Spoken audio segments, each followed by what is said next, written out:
Hello friends, welcome back to my YouTube channel. എന്തൊക്കെയുണ്ട് വിശേഷങ്ങൾ? എല്ലാവർക്കും സുഖമല്ലേ? കാര്യങ്ങളൊക്കെ എങ്ങനെ പോകുന്നു? ഓക്കെ അല്ലേ? സെറ്റായിട്ട് പോകുന്നില്ലേ കാര്യങ്ങളൊക്കെ? എനിക്ക് കുഴപ്പമൊന്നുമില്ല, എനിക്ക് ഓക്കെ ആയിട്ടിരിക്കുന്നു. ഇന്നിപ്പോൾ ഞാൻ എത്തിയത് ഒരു സിനിമയെ കുറിച്ച് അല്ല, ഒരു വെബ് സീരീസിനെ കുറിച്ച് സംസാരിക്കാനാണ്. നമ്മൾ കുറച്ച് നാളായി ഇറങ്ങിയിട്ടുള്ള ഒരു വെബ് സീരീസ് ആണ് മലയാളത്തിൽ, ലവ് അണ്ടർ കൺസ്ട്രക്ഷൻ എന്ന് പറഞ്ഞിട്ടുള്ളത്. നിങ്ങളെല്ലാവരും അത് കണ്ടിട്ടുണ്ടാവും എന്ന് ഞാൻ വിചാരിക്കുന്നു. പക്ഷെ ആ വെബ് സീരീസിനെ കുറിച്ചിട്ടോ അതിന്റെ റിവ്യൂ പറയാനോ ഒന്നുമല്ല ഞാൻ വന്നത്. അതിന്റെ കഥയെ കുറിച്ചിട്ടോ അതിന്റെ ഒരു സ്പോയിലേഴ്സോ ഒന്നും ഞാൻ പറയുന്നില്ല.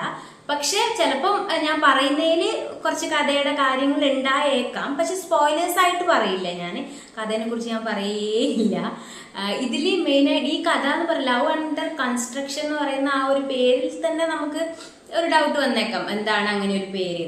സംഭവം ഈ സിനിമയിൽ പറയുന്നത് ലവും അതുപോലെ ഒരു വീട് പണിയാണ്, വീടിന്റെ കൺസ്ട്രക്ഷനും ആണ് കഥ. അതാണ് ഈ സിനിമയുടെ മെയിൻ കഥ. അതുകൊണ്ടാണ് അങ്ങനെ ഒരു പേര് വന്നേക്കുന്നത്.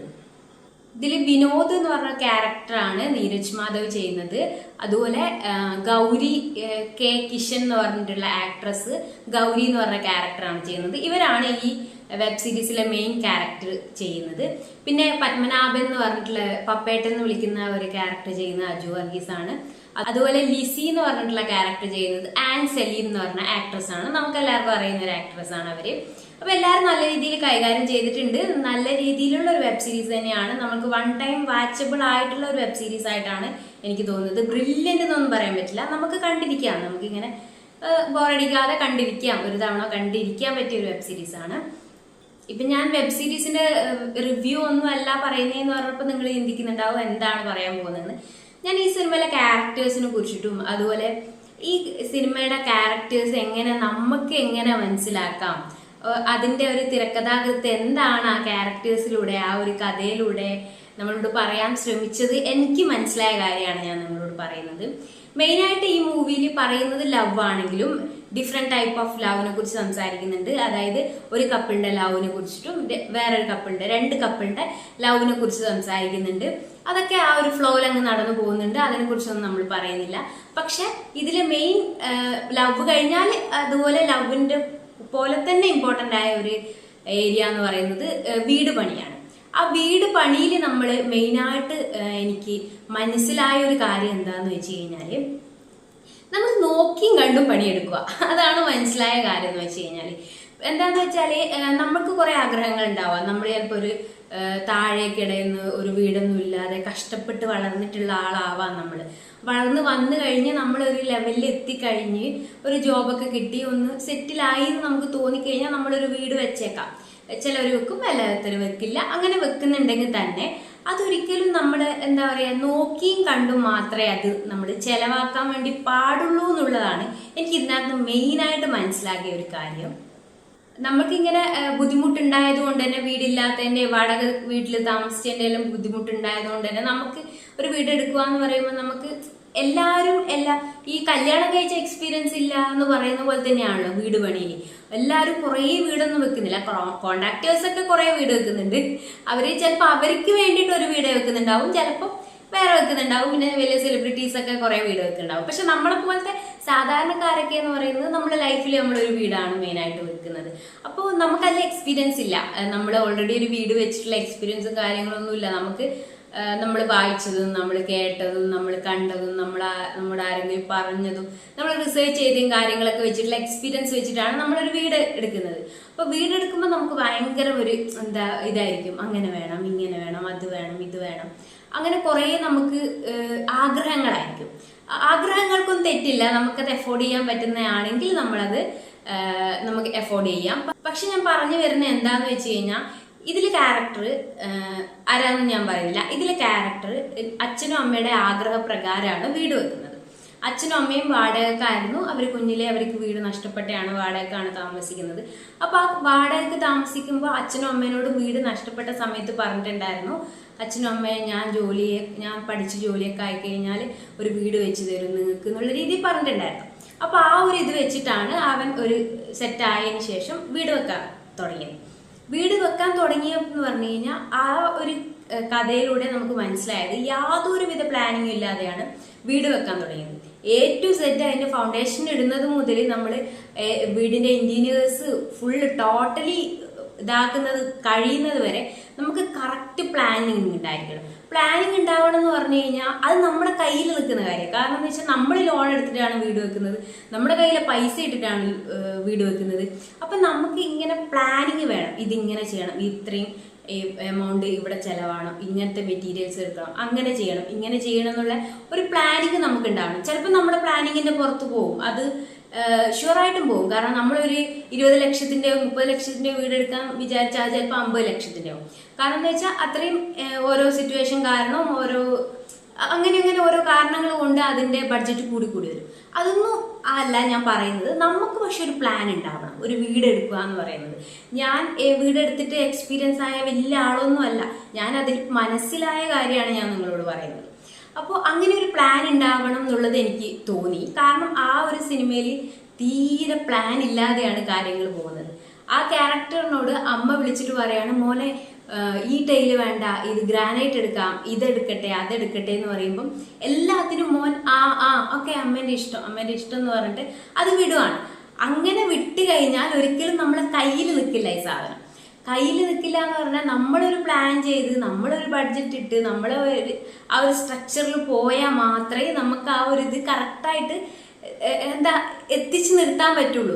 അങ്ങനെ നമുക്ക് നിർത്താൻ പറ്റില്ല. നമ്മൾ അവരുടെ ഇഷ്ടത്തിന്, വേറെ ആളുടെ ഇഷ്ടത്തിന്, അല്ലെ നമ്മുടെ ഭയങ്കരമായിട്ടുള്ള ആഗ്രഹത്തിനൊക്കെ നമ്മൾ ആ സ്പോട്ടിൽ തോന്നുന്ന കാര്യം ചെയ്തു കഴിഞ്ഞാൽ ചിലപ്പോൾ ആ വീടിൻ്റെ പണി നമുക്ക് പറ്റാണ്ടായിട്ട് അത് നിന്നു പോവാനും, ഈ നിന്ന് പോയാൽ ഈ പറയുന്നവർ തന്നെ നമ്മളോട് തിരിച്ച് പറയും, നീ വീട് വെക്കാന്ന് പറഞ്ഞ് കംപ്ലീറ്റ് ചെയ്തിട്ടില്ലല്ലോ, ഇങ്ങനെയല്ലേ അങ്ങനെയല്ലേ എന്ന് ചിലപ്പോൾ നമ്മളോട് തിരിച്ചു പറയും. അപ്പോൾ നമ്മൾ ആ ഒരു പ്ലാൻഡ് ആയിട്ടുള്ള കാര്യങ്ങൾ മാത്രമേ നമ്മൾ ചെയ്യാൻ പറ്റുള്ളൂ. പ്ലാൻ്റെ അപ്പുറം പോയാലും നമ്മൾ ഒരു കുറച്ചെങ്കിലും നമ്മുടെ കയ്യിലൊരു പിടുത്തം ഉണ്ടാവണം. എങ്കിൽ മാത്രമേ നമുക്കത് സക്സസ് ആവാൻ വേണ്ടി പറ്റുള്ളൂ.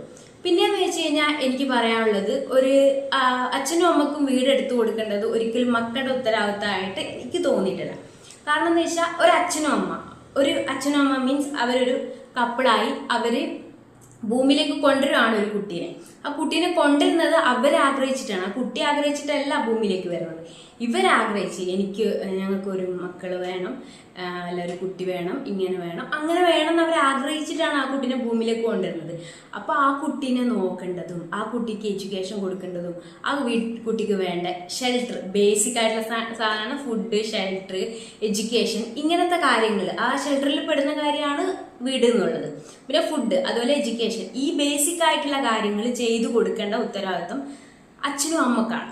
വേറെ ആർക്കും അതിലൊരു ഉത്തരവാദിത്വം ഇല്ല. പിന്നെ അത് മാത്രമല്ല, മക്കള് ആണും അച്ഛനും അമ്മക്കും വീട് വെച്ച് കൊടുക്കണ്ടേ എന്നുള്ളത് അത് ശരിയായ ഒരു കാര്യമല്ല. ഇനി സപ്പോസ് അങ്ങനെ ഒരു സിറ്റുവേഷൻ കാരണം നമ്മുടെ അച്ഛനും അമ്മക്കും വയ്യ, നമ്മുടെ അച്ഛനും അമ്മക്ക് അതിന് ഒരു സാഹചര്യം ഇല്ല, അങ്ങനെയൊക്കെ ആയെങ്കിൽ നമുക്ക് സ്വന്തമായ ഒരു വീട് വേണമെന്ന് ഇപ്പം ബോയ് ആയാലും ഗേൾ ആയാലും അവർക്ക് തോന്നിയെങ്കിൽ ഓക്കെ, അതിനിപ്പം നമുക്ക് തെറ്റൊന്നും പറയാൻ പറ്റില്ല. ഇതിപ്പോൾ ഞാനാണെങ്കിലും നിങ്ങളാണെങ്കിലും ചിലപ്പോൾ അതിന് നിന്നേക്കാം. പക്ഷെ ഞാൻ പറയുന്നത്, അവർ വളർന്നു വന്ന് അതുവരെ വാടക വീട്ടിൽ താമസിച്ച് വളർന്നു വന്നു കഴിഞ്ഞാൽ ഇനി മക്കൾ നോക്കിക്കോളും, ഇനി മൂത്ത ആൾ നോക്കിക്കോളും, അല്ലെ ആ പെൺകുട്ടി നോക്കിക്കോളും, അല്ലെ ആൺകുട്ടി നോക്കിക്കോളും എന്ന് പറഞ്ഞിട്ട് ആ ഉത്തരവാദിത്വം മുഴുവൻ അച്ഛനും അമ്മയും എടുത്തിട്ട് മക്കളുടെ തലയിൽ വെച്ച് കൊടുത്തിട്ട് നീയാണ് വീടെടുക്കേണ്ടത്, വീട് ഇത്രയും കാലം വാടക താമസിച്ച് നീയാണ് വീടെടുക്കേണ്ടതെന്ന് പറഞ്ഞാൽ ഒരു ബേർഡനാണ് അവരുടെ തലയിലേക്ക് എടുത്തു വെച്ച് കൊടുക്കുന്നത്. അതൊരിക്കലും ശരിയായ ഒരു കാര്യമായിട്ട് എനിക്ക് തോന്നേയില്ല. അച്ഛനും അമ്മയും ഈ കുട്ടീനെ ഭൂമിയിലേക്ക് കൊണ്ടുവന്നില്ലെങ്കിൽ ഈ കുട്ടിക്ക് ബേസിക് ആയിട്ടുള്ള കാര്യം കൊടുക്കേണ്ട ഉത്തരവാദിത്വം അവർക്കാണ്. ഇനി സപ്പോസ് അവർക്ക് പറ്റിയില്ലെങ്കിൽ തന്നെ ഇനി മക്കളെ ഏറ്റെടുത്ത് കഴിഞ്ഞാൽ ഓക്കെ, അവരെ ഏറ്റെടുത്ത് ചെയ്തോട്ടെ. പക്ഷെ ഒരിക്കലും അവരെ നമ്മൾ ഒരു മെന്റൽ ടോർച്ചറിങ് കൊടുത്തിട്ടോ അവരെ അടിച്ചേൽപ്പിച്ചിട്ടോ അവരെ നമ്മൾ കുറേ സിമ്പതി ഇറക്കിയിട്ടോ ഒന്നും നമ്മൾ അവരോട് അത് ചെയ്യിപ്പിക്കുന്ന രീതിയിലേക്ക് കാര്യങ്ങൾ വരരുത്. അങ്ങനെയെന്ന് പറഞ്ഞു കഴിഞ്ഞാൽ എല്ലാവർക്കും ഓരോരോ ലൈഫേ ഉള്ളൂ. അവരുടെ ലൈഫ് അവർക്ക് ജീവിക്കാൻ പറ്റില്ല. അവരെപ്പോഴും ഇങ്ങനെ സ്ട്രഗിളിനായിരിക്കും വീട്ടുകാർക്ക് വേണ്ടിയിട്ട്. പിന്നെ വീടെടുക്കണം, ലോൺ അടക്കണം, പെങ്ങളെ കെട്ടിക്കണം, അനിയത്തിൻ്റെ എഡ്യൂക്കേഷൻ നോക്കണം. ഞാൻ ജെൻഡർ വൈസ് മാത്രം ബോയ്സിന് മാത്രം പറയില്ല, ഗേൾസും ഉണ്ട് അതുപോലെ ചെയ്യുന്നവർ, അങ്ങനെ എല്ലാവരും. അപ്പോൾ അവർക്ക് ജീവിക്കാൻ പറ്റില്ല. അവരെപ്പോഴും ഈ ലോണിൻ്റെ പിറകിൽ തന്നെയായിരിക്കും. ലോണ്, ഇങ്ങനത്തെ ഓരോ കാര്യങ്ങൾ അങ്ങനത്തെ പിറകിൽ തന്നെയായിരിക്കും. അപ്പോൾ ഒരിക്കലും അങ്ങനെ ഒരു സിറ്റുവേഷൻ ഉണ്ടാവാതിരിക്കാൻ മാക്സിമം ശ്രമിക്കുക. ഈ സിനിമയിൽ അങ്ങനെ അവരങ്ങനെ പറയുന്നൊന്നുമില്ല, മീൻസ് അങ്ങനെ ടോർച്ചറിങ് രീതിയിലൊന്നും ബിഹേവ് ഒന്നും ഉണ്ടാവുന്നില്ല. പക്ഷെ അവര് കുഞ്ഞിൽ കൊടുത്തൊരു വാക്കാണ് അച്ഛനമ്മക്കും വീട് വെച്ച് കൊടുക്കാം. കുഞ്ഞില് അവർ ബുദ്ധിയില്ലാത്ത പ്രായത്തിൽ അങ്ങനെ പല കാര്യങ്ങളും പറയും.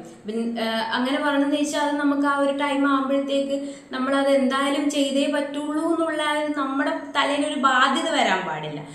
പക്ഷെ അവർക്ക് ആ ഒരു സ്റ്റേജ് ഉണ്ട്, നല്ല ജോലിയുണ്ട്, നല്ല സാലറിയും നല്ല കാര്യങ്ങളും ഒക്കെ ഉണ്ടെങ്കിൽ അത് ഒരു ചെറിയ വീട് അത്യാവശ്യം അച്ഛനും അമ്മക്കും അല്ല നമുക്കും താമസിക്കുന്ന ഒരു അത്യാവശ്യം ഒരു അത്ര ലക്ഷറി അല്ലാതെ നമുക്ക് അഫോർഡ് ചെയ്യാൻ പറ്റുന്ന ഒരു വീട് വെച്ചു കൊടുക്കുന്നതിലും നമ്മളായിട്ട് വീട് വെച്ച് അതിൽ താമസിക്കുന്നതിലും ഒരു തെറ്റുമില്ല. അതൊക്കെ നല്ല കാര്യമാണ്. അതുപോലെ എനിക്ക് വിനോദ് എന്ന് പറഞ്ഞിട്ടുള്ള ക്യാരക്ടർ എന്ന് മനസ്സിലായ ഒരു കാര്യമാണ്, വിനോദ് ഇങ്ങനെ വിചാരിക്കുകയാണ്, ഞാൻ ജോലി ചെയ്തു, എനിക്ക് നല്ല സാലറി ഒക്കെ കിട്ടി, ഞാൻ ഫുൾ സെറ്റാണ്, അപ്പൊ എനിക്ക് ഇത്രയും ലക്ഷത്തിന്റെ ലോൺ എടുക്കാം, ഇത്രയും ലക്ഷത്തിന്റെ ലോൺ എടുത്തു കഴിഞ്ഞാൽ എനിക്ക് ഇങ്ങനെ EMI ഉണ്ടാവും, അതിങ്ങനെ അടക്കാൻ പറ്റും എന്നുള്ള രീതിയിൽ ലോൺ എടുക്കുവാണ്.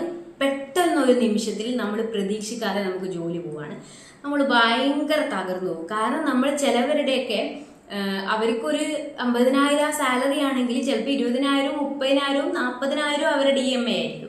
അത്രയും EMI ആയിക്കഴിഞ്ഞാൽ നമുക്ക് എന്തെങ്കിലും ഒരു സിറ്റുവേഷൻ വന്നു, ഇപ്പൊ ജോലി പോകണമെന്നൊന്നുമില്ല, നമുക്ക് എന്തെങ്കിലും അസുഖം വന്നു, വല്ല ആക്സിഡന്റും പറ്റി നമുക്ക് ജോലിക്ക് പോകാൻ പറ്റാണ്ടായി, എന്തെങ്കിലുമൊക്കെ വരാം, മനുഷ്യരല്ലേ, നമുക്കറിയാൻ പറ്റില്ലല്ലോ നാളെ എന്ത് സംഭവിക്കും, അടുത്ത മിനിറ്റിൽ എന്ത് സംഭവിക്കുന്നു നമുക്കറിയില്ല. അപ്പൊ നമ്മൾ അത്രയും വലിയ ബാധ്യതയൊക്കെ എടുത്ത് EMI ഒക്കെ അത്രയുള്ള ഇതെടുത്ത് ലോൺ എടുത്ത് വീടെടുക്കാനൊക്കെ നിൽക്കുക എന്ന് പറയുന്നത് വലിയ റിസ്ക് പിടിച്ചൊരു കാര്യം തന്നെയാണ്. അതുമാത്രമല്ല പിന്നെ വേറൊരു കാര്യം എന്ന് വെച്ച് കഴിഞ്ഞാൽ, ഞാനിപ്പോൾ നേരത്തെ പറഞ്ഞു വീട് വെക്കുമ്പോൾ പ്ലാൻഡ് ആയിരിക്കണം എന്ന്. ശരിയാണ്, നമ്മുടെ കയ്യിൽ നിൽക്കുന്ന കാര്യങ്ങൾക്ക് നമ്മൾ പ്ലാൻഡ് ആയിരിക്കണം എന്ന് വിചാരിച്ച് നമ്മളൊരു 50 വർഷത്തിന് ശേഷമുള്ള വലിയ വലിയ കാര്യങ്ങൾ പ്ലാൻ ചെയ്യാൻ വേണ്ടി നിൽക്കരുത്. ഇതിപ്പോൾ എനിക്ക് എൻ്റെ കാര്യം പ്ലാൻ ചെയ്യാം, എനിക്ക് ജോലിയോ, എനിക്കിങ്ങനെ പഠിക്കണം, എനിക്കിങ്ങനെ ജോലി ചെയ്യണം, എനിക്കിങ്ങനെ ഇതാവണം, അതാണ് എൻ്റെ ആഗ്രഹം, അതിനുവേണ്ടി ഞാൻ ശ്രമിക്കും, അതിനു വേണ്ടി ഞാൻ കഷ്ടപ്പെടും, അത് ഞാൻ അച്ചീവ് ചെയ്യും, അങ്ങനെ ശ്രമിക്കാം, അങ്ങനെ പറയാം. പക്ഷെ അതല്ലാതെ നമ്മുടെ കയ്യിൽ നിൽക്കാത്ത ചില കാര്യങ്ങളുണ്ട്. ഇത് സപ്പോസ് നമുക്ക് നമ്മുടെ ഹെൽത്ത്, അതുപോലെ ഇപ്പൊ നമുക്കൊരു ജോലി പോയി, ജോലി 1 മാസം കൊണ്ട് ജോലി കിട്ടും, അങ്ങനത്തെ കാര്യങ്ങൾ. പിന്നെ നമ്മുടെ മക്കളെ എനിക്ക് പഠിപ്പിച്ച് ഡോക്ടറാക്കണം, അങ്ങനെ ആക്കണം, അങ്ങനത്തെ കാര്യങ്ങൾ. ഇതൊന്നും നമ്മുടെ കയ്യിൽ നിൽക്കുന്ന കാര്യമല്ല. കാരണം മക്കൾ എന്താവണം തീരുമാനിക്കുന്ന മക്കളാണ്, നമ്മളല്ല. അതുപോലെ ഹെൽത്ത് വൈസ് ആയാലും നമ്മൾ എത്രയൊക്കെ ഹെൽത്ത് ശ്രദ്ധിച്ചു കഴിഞ്ഞാൽ നമ്മുടെ ഹെൽത്തിന് ചിലപ്പോൾ പ്രോബ്ലം ഉണ്ടാവാനുള്ള സാധ്യതയുണ്ട്. അതുപോലെ നമുക്ക് 1 മാസം കൊണ്ട് ഇതിൽ ക്യാരക്ടറിന്, വിനോദ് എന്ന് പറഞ്ഞ ക്യാരക്ടറിന് ജോലി പോകുന്നുണ്ട്. അപ്പൊ വിനോദ് പറയുന്നു 1 മാസം കൊണ്ട് ജോലി ശരിയാവും, അല്ലെങ്കിൽ കാനഡയൊക്കെ പോയി ഇങ്ങനെ കാനഡയിൽ പോയി, കാനഡയിൽ വിസ കിട്ടി, അങ്ങനെ പോയി എന്ന് പറഞ്ഞിട്ട് ഒരു എന്താ പറയാ, നമ്മളൊരു നിസ്സാരമായിട്ട് അങ്ങ് പറയാണ്. എന്താന്ന് വെച്ചാൽ ഒരു ജോലി പോയതുപോലെ തന്നെ നമുക്ക് അത്രയും ഇമ്പോർട്ടൻ്റ് ആണ്. ഒരു ജോലി പോയി കഴിഞ്ഞാൽ ഒരു ജോലി കിട്ടാനുള്ള ഒരു പ്രയാസം, അത് പോട്ടെ, ആ ഒരു കൺട്രിയിലാണെങ്കിൽ പിന്നെയും പോട്ടെ, നമ്മൾ ആ കൺട്രിയെ നമുക്ക് പരിചയമുണ്ട്. പക്ഷെ ഇത് വേറൊരു കൺട്രിയിൽ 1 മാസം കൊണ്ട് നമുക്ക് ജോലി കിട്ടുക, നമ്മൾ അവിടെ സെറ്റിൽ ആവുക എന്നൊക്കെ ഉള്ളത് നമുക്കങ്ങനെ നമ്മുടെ കയ്യിൽ ടോട്ടലി നിൽക്കുന്നില്ല. കാരണം വിസ പോലും തരേണ്ടത് വേറെ രാജ്യമാണ്. അപ്പൊ അവിടെ എന്തെങ്കിലും പെട്ടെന്ന് ഒരു ഇഷ്യൂ വന്നു കഴിഞ്ഞാൽ അവർ വിസ പ്രോസസ് ചെയ്യില്ല, അപ്പൊ അതവിടെ നിന്ന് പോകും. പക്ഷെ അതാണ് പറയുന്നത്, ഇങ്ങനത്തെ കാര്യങ്ങളൊന്നും നമ്മുടെ കയ്യിൽ നിൽക്കാത്ത കാര്യങ്ങളാണ്. അപ്പൊ ഇങ്ങനത്തെ കാര്യങ്ങളുണ്ട് പലതും, നമ്മുടെ കയ്യിൽ നിൽക്കാത്ത കാര്യങ്ങൾ നമ്മൾ വലിയ രീതിയിൽ പ്ലാൻ ചെയ്യാതിരിക്കുക. നമുക്ക് വേണമെങ്കിൽ ആഗ്രഹിക്കാം, എനിക്ക് 1 മാസം കൊണ്ട് ജോലി കിട്ടി, 2 മാസം കൊണ്ട് ജോലി കിട്ടി, ഞാൻ എനിക്ക് ഇവിടെ ദുബായിൽ കിട്ടി, എനിക്ക് കാനഡയിൽ കിട്ടി, ഞാൻ അവിടെ പോയി സെറ്റിലായി, ഓക്കെ, നമുക്ക് ആഗ്രഹിക്കാം, നമുക്ക് അതിനുവേണ്ടി ശ്രമിക്കാം. പക്ഷെ എന്തായാലും അങ്ങനെ കിട്ടും, എന്തായാലും അങ്ങനെ നടക്കും. അങ്ങനെ ജോലി കിട്ടിക്കഴിഞ്ഞാൽ എനിക്ക് ഈ കടം വീട്ടാൻ പറ്റും. വീട് പണി നിൽക്കുന്ന ഒരു സാഹചര്യത്തിൽ പോലും വിനോദ് എന്ന് പറഞ്ഞിട്ടുള്ള ആ ക്യാരക്ടർ ജോലി ഇല്ലാത്ത സമയത്താണ് വീട് പണി നടന്നുകൊണ്ടിരിക്കുന്നത്. അപ്പോൾ ഓപ്പോസിറ്റ് ആയിട്ടുള്ള ലവർ പറയുന്നുണ്ട്, നീ ഇപ്പൊ വീട് പണി നിർത്തിവെക്കുക, അങ്ങനത്തെ ഒരു സിറ്റുവേഷനിലാണ് ഇപ്പൊ നിൽക്കുന്നത്, നീ വീട് പണി നിർത്തിവെക്ക്, അതാണ് നല്ലത് എന്ന്. പക്ഷെ അപ്പോഴും സെന്റിമെന്റ്സിന്റെ പുറത്ത് ഇങ്ങനെ പറയാണ്, എനിക്ക് വീട് പണി എന്ന് പറഞ്ഞത് അച്ഛനമ്മേനെയും ഭയങ്കര ആഗ്രഹമാണ്, അതുകൊണ്ട് എന്തായാലും അത് നടക്കണം. അപ്പൊ പ്ലാൻ ചെയ്യാണ്. ഇത് പ്രശ്നമൊന്നുമില്ല, ഇതിപ്പോ ഒരു 2 മാസം ആകുമ്പോൾ കാനഡേന്റെ വിസ ശരിയായി അങ്ങോട്ട് പോയി, പിന്നെ അവിടുന്ന് ഇവിടെ ഇതിനേക്കാൾ 2 ഇരട്ടി സാലറി ഉണ്ടാവും, അപ്പൊ പിന്നെ ലോണൊക്കെ അടക്കാൻ എളുപ്പമാണ്. ഇതൊക്കെ നമുക്ക് പറയാൻ കൊള്ളാം, ഇതൊക്കെ നടന്നു വന്നാൽ മാത്രമേ ഇത് പോസിബിൾ ആവുള്ളൂ. പക്ഷേ ഇതിൽ എൻഡിൽ നമുക്ക് മനസ്സിലായ കാര്യം എന്ന് പറഞ്ഞാൽ, അവൻ പറഞ്ഞതുപോലെ തന്നെ പല കാര്യങ്ങളും നടക്കുന്നില്ല. പല കാര്യങ്ങളും നടക്കുന്നില്ലെങ്കിലും അവന്റെ ലൈഫ് മൂവ് ഓൺ ആയി. പല കാര്യങ്ങളും നടക്കുന്നില്ല എന്ന് വിചാരിച്ചിട്ട് ലൈഫ് അവിടെ നിന്ന് പോയിട്ടൊന്നുമില്ല. അവിടുന്ന് ലൈഫ് ആ രീതിയിൽ ലൈഫ് മൂവ് ഓൺ ആവുന്നുണ്ട്.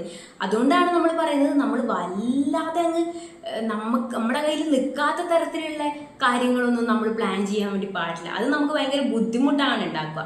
നമ്മൾ ശ്രമിക്കുക, നമ്മൾ ആഗ്രഹിക്കുക, നമ്മൾ അതിൻ്റെ കൂടെ പോവുക. ഇനി സപ്പോസ് അത് നടന്നില്ല, നമുക്ക് വേറെ റൂട്ട് കിട്ടും. നമ്മൾ അവിടെ തന്നെ സ്റ്റക്ക് ആവില്ല. നമ്മൾ അങ്ങ് ജീവിച്ചു പോകും. നമ്മൾ ഒരു ഫ്ലോയിൽ അങ്ങ് പോയിക്കോളും. അതിനൊരു പ്രോബ്ലം നമുക്ക് ഉണ്ടാവില്ല. അപ്പം നമ്മൾ അങ്ങനെ വലിയ രീതിയിൽ പ്ലാൻ ചെയ്യാതിരിക്കുക എന്നുള്ളതാണ് എനിക്ക് ഈ സിനിമയിലെ മനസ്സിലായ ഒരു കാര്യം. വിനോദ് എന്ന് പറഞ്ഞ ക്യാരക്ടറിലൂടെ പിന്നെ പ്രണയമായിട്ട് റിലേറ്റ് ചെയ്തിട്ടുള്ള കാര്യം ഉണ്ടായിരുന്നു. അതെന്താന്ന് വെച്ച് കഴിഞ്ഞാല് പെട്ടെന്നുള്ള ഒരു ലവാണ് അവര് ഒരു സ്ട്രോങ്ങിലേക്ക് വരുന്നതും അത് വേണ്ട രീതിയിൽ സക്സസ് ആവാണ്ട് പോകുന്നതും, സക്സസ് ഇൻ ദ സെൻസ് മാരേജിലേക്ക് പോവാതിരിക്കുന്നതും. അതുപോലെ പിന്നെ ഒരിക്കലും മാച്ച് ആവില്ല എന്ന് പറഞ്ഞ രണ്ടാൾക്കാരാണ് മാച്ച് ആവുന്നതും. ഒരാള് മറ്റേയാളെ ഇൻഫ്ലുവൻസ് ആയിട്ട് അവരുടെ ക്യാരക്ടർ തന്നെ മാറുന്നു. അവര് ഒരു ഭയങ്കര ഒരു ഓർത്തഡോക്സ് ഒരു പ്രോഗ്രസീവ് അല്ലാത്ത തോട്ടുള്ള ഒരാളെ ഇൻഫ്ലുവൻസ് കൊണ്ട് ഒരു പ്രോഗ്രസീവ് തോട്ടിലേക്ക് പോകുന്നു. അതൊക്കെ സിനിമ പറയുന്നത് നല്ല കാര്യങ്ങളാണ്. ഇതും നമുക്കൊരു ഇൻഫർമേഷൻ, ഇങ്ങനെ ആവണം, ഫിനാൻഷ്യൽ കാര്യത്തിന് നമ്മൾ ഇങ്ങനെ ശ്രദ്ധിക്കണം, ഫിനാൻഷ്യൽ കാര്യം ഇങ്ങനെ ചിന്തിക്കണം, ഓരോന്ന് ഇങ്ങനെ പ്ലാൻ ചെയ്യണം, ഇങ്ങനെ മനസ്സിലാക്കണം, ഇങ്ങനെ ജീവിതം കൊണ്ടുപോകണം. അങ്ങനെ ഓരോ കാര്യങ്ങളും അവർക്ക് പറ്റുന്ന ക്യാരക്ടേഴ്സിന് പറ്റുന്ന അബദ്ധങ്ങളിലൂടെയും ബുദ്ധിമുട്ടിലൂടെയും നമുക്ക് മനസ്സിലാക്കി തരാണ്. ഇങ്ങനെയൊക്കെ വേണം, ഇങ്ങനെയാണ് ഇതിൻ്റെ ഒരു തിരക്കഥാകൃത്ത് ഇതിലൂടെ ശ്രമിച്ചതെന്നാണ് എനിക്ക് പറയാനുള്ളത്. അപ്പോൾ ഇത്രയൊക്കെയാണുള്ളത്. ലോങ് ആവുന്നുണ്ട് വീഡിയോ. ഞാനിങ്ങനെ പറഞ്ഞു തുടങ്ങിക്കഴിഞ്ഞാൽ അങ്ങ് പറഞ്ഞുകൊണ്ടേയിരിക്കും. അതുകൊണ്ടാണ് വീഡിയോ ലോങ് ആവുന്നത്. അപ്പൊ ഇങ്ങനെയൊക്കെയാണ് എനിക്ക് ലവ് അണ്ടർ കൺസ്ട്രക്ഷൻ എന്ന് പറഞ്ഞിട്ടുള്ള സിനിമയിലൂടെ മനസ്സിലായ കാര്യങ്ങളും നിങ്ങളോട് ക്യാരക്ടേഴ്സിനെ വെച്ച് നിങ്ങളോട് സംസാരിക്കാനുണ്ടായ കാര്യങ്ങളും. അപ്പോൾ നിങ്ങൾക്ക് എന്തൊക്കെയാണ് പറയാനുള്ളത്, ഇതുമായിട്ട് റിലേറ്റ് ചെയ്ത് എന്നൊക്കെയുള്ളത് കമന്റ് ചെയ്യണം. ഇതുപോലെ ഞാൻ സിനിമയായിട്ട് റിലേറ്റ് ചെയ്തിട്ടുള്ള കാര്യങ്ങൾ മീൻസ് ആ ക്യാരക്ടേഴ്സിനെ കുറിച്ചിട്ടും നമുക്ക് ലൈഫിൽ അപ്ലൈ ചെയ്യാൻ പറ്റിയ, നമുക്ക് മനസ്സിലാക്കാൻ പറ്റിയ കാര്യങ്ങളെ കുറിച്ചിട്ടും ഞാൻ സംസാരിക്കാൻ ആഗ്രഹിക്കുന്നുണ്ട്. അപ്പം നിങ്ങൾക്ക് എന്തിനെക്കുറിച്ച്, ഏതൊക്കെ മൂവിനെ കുറിച്ച് ആണ് അറിയേണ്ടത് എന്നുള്ള സജഷൻസ് ഒക്കെ എനിക്ക് അയക്കണം കേട്ടോ. എൻ്റെ വീഡിയോ എങ്ങനെ ഉണ്ട് എന്ന് കൂടി അയക്കാൻ മറക്കരുത്. വീഡിയോ ഇഷ്ടപ്പെട്ട് കഴിഞ്ഞാൽ ലൈക്ക്, ഷെയർ ആൻഡ് സബ്സ്ക്രൈബ്. അടുത്ത വീഡിയോ ആയിട്ട് ഞാൻ പെട്ടെന്ന് വരാം കേട്ടോ. Okay, by.